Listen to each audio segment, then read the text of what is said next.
ایک تحریک چل رہی ہے، وہ اسرائیل اور امریکہ کی مصنوعات کا بائیکاٹ کرنے کی۔ یہ بھی کچھ غیرت مند مسلمان ایسی تحریک چلا رہے ہیں اور سنا ہے کہ اس کا کچھ اثر بھی ہو رہا ہے۔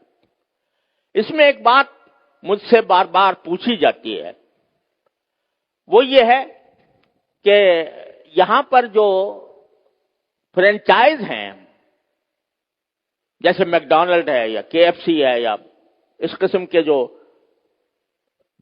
کمپنیاں ہیں جن کی غذائیں وغیرہ بکتی ہیں، اس کے جو مالک ہیں وہ مسلمان ہیں، پاکستانی ہیں۔ البتہ چونکہ فرنچائز کا انہوں نے معاہدہ کر رکھا ہے، لہذا 5% یا 10% آمدنی کا حصہ وہ ان کمپنیوں کو جاتا ہے۔ تو اگر ان کا بائیکاٹ کیا جائے گا تو خود ان مسلمانوں کو نقصان پہنچے گا جو کہ فرنچائز لیے بیٹھے ہیں۔ تو میں اس کے جواب میں ایک بات عرض کرتا ہوں، وہ یہ کہ یہ مسئلہ فتوے کا نہیں ہے، یہ ایمانی غیرت کا مسئلہ ہے، غیرت ایمانی کا مسئلہ ہے۔ کسی غیرت مند مسلمان کو یہ گوارا نہیں ہونا چاہیے کہ اس کی آمدنی کا 1 پیسہ بھی کسی ایسے شخص کو پہنچے جو اسرائیل کو مدد دے رہا ہے۔ یہ انسان کی ایمانی غیرت کا تقاضا ہے۔ یہ کہنا کہ بھئی 5% جاتا ہے، اب 95% تو ہم کھاتے ہیں۔ ارے بھائی 95% آپ کھا چکے، بہت الحمدللہ، کافی آپ نے نفع بنا لیا۔ اب آپ یہ تو کر سکتے ہو کہ اس فرنچائز کو ختم کر کے اپنا کاروبار شروع کر دو۔ اگر اس کو ختم کر کے اپنا کاروبار شروع کرو گے تو ذرا تھوڑا سا پتہ تو چلے گا ان کو کہ یہ جو ہم دنیا بھر کے اندر ہم اپنی مصنوعات چلا رہے ہیں، دنیا بھر میں ہمارا سکہ چل رہا ہے، اس کا کچھ اثر تو ہوگا۔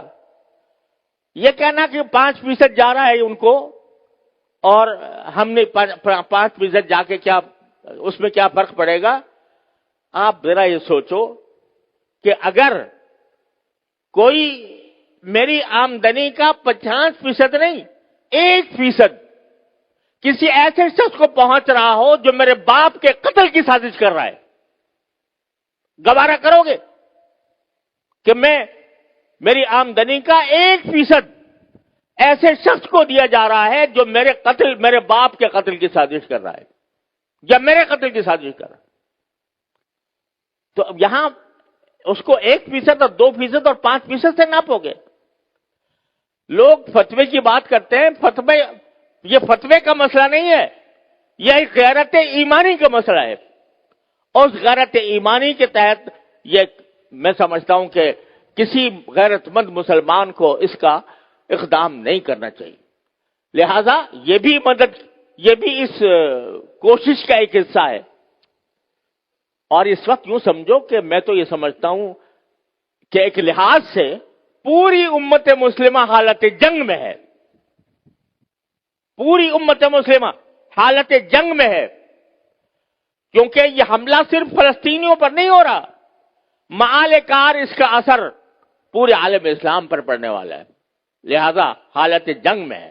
جب اس حالت جنگ میں ہے تو جو لوگ کہ عالم اسلام کے خلاف یہ سازش کر رہے ہیں ان کو کسی طرح بھی نفع پہنچانا، چاہے وہ 1 پیسے کا ہو، یہ ایک مسلمان کی غیرت کو اسے گوارا نہیں کرنا چاہیے۔